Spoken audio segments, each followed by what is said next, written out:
Assalamualaikum warahmatullahi wabarakatuh. Di sini kami kelompok 4 akan menyampaikan mengenai aspek etika komunikasi kesehatan dalam mata kuliah komunikasi terapeutik. Selamat menyaksikan.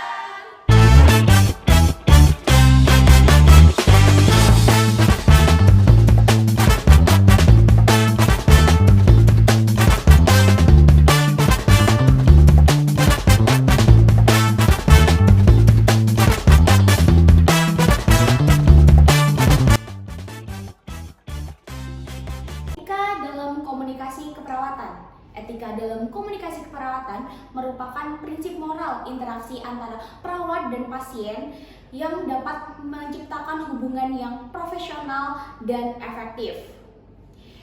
Ini memiliki nilai-nilai penting seperti kejujuran, keterbukaan, penghargaan terhadap martabat pasien, serta kesehatan. Selain itu, etika dalam komunikasi juga merupakan tanggung jawab perawat untuk memberikan pelayanan yang bermutu, aman, dan manusiawi kepada pasien. Untuk apa? Untuk menghindari adanya resiko miskomunikasi yang dapat menyebabkan kesalahan dalam perawatan pasien. Dan yang terakhir, ini merupakan dampak positif juga etika untuk perawat. Karena apa? Dapat menjaga mental kesehatan perawat sendiri. Prinsip legal etik yang pertama yakni autonomi atau otonomi. Pasien menentukan tindakan kesehatannya sendiri setelah mendapatkan informasi yang jelas tanpa paksaan. Landasan hukumnya UU nomor 17 tahun 2023 pasal 293, UU nomor 36 tahun 2009 pasal 56 ayat 1, UU nomor 29 tahun 2004 pasal 45. Perawat wajib memberikan informasi yang jelas kepada pasien dan mendokumentasikan persetujuan pasien. Yang kedua yakni beneficence atau berbuat baik. Perawat harus mengutamakan kebaikan dan kesejahteraan pasien dengan tindakan yang bermanfaat. Landasan hukumnya yakni UU nomor 17 tahun 2023 pasal 2, kemudian Kode Etik PPNI tahun 2017. Perawat memberi edukasi dan dukungan keputusan sehat demi kepentingan pasien. Selanjutnya yaitu confidentiality. Confidentiality adalah menjaga kerahasiaan data pasien dari pihak yang tidak berwenang. Di era digital seperti sekarang, tantangan seperti kebocoran data, akses tidak sah semakin meningkat. Oleh karena itu dibutuhkan sistem keamanan yang kuat, pelatihan tenaga kesehatan, dan transparansi pada pasien tentang bagaimana data mereka digunakan. Yaitu informed consent.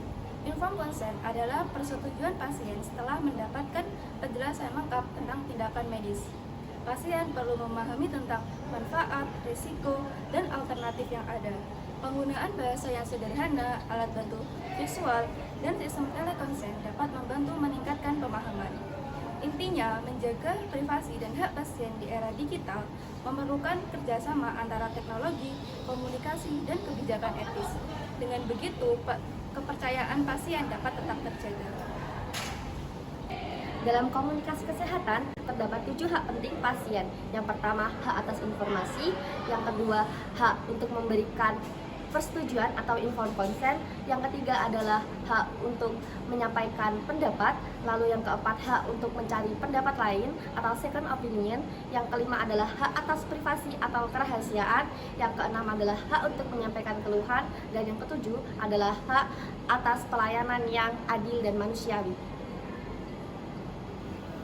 Di ruang konsultasi ini, kita akan melihat bagaimana etika komunikasi diterapkan dalam situasi sensitif, di mana pasien dengan diagnosis HIV/AIDS, prinsip-prinsip seperti anatomi, benefits, non-maleficence, justice, dan veracity akan memandu interaksi. Etika keperawatan mengharuskan confidentiality, menjaga kerahasiaan informasi pasien. Informed consent memastikan pasien berhak membuat keputusan berdasarkan informasi lengkap. Perawat harus berempati dan mendukung pasien serta keluarganya. Veracity, di mana perawat harus jujur dan akurat memberikan informasi. justice. Perawat harus adil dan tanpa diskriminasi memberikan pelayanan. Dengan etika komunikasi, perawat membantu pasien dan keluarganya dalam masa sulit ini, membangun jembatan empati dan memberi harapan. Prinsip-prinsip ini tidak hanya menjadi pedoman, tetapi juga fondasi pelayanan, juga bermartabat dan bermanusiawi.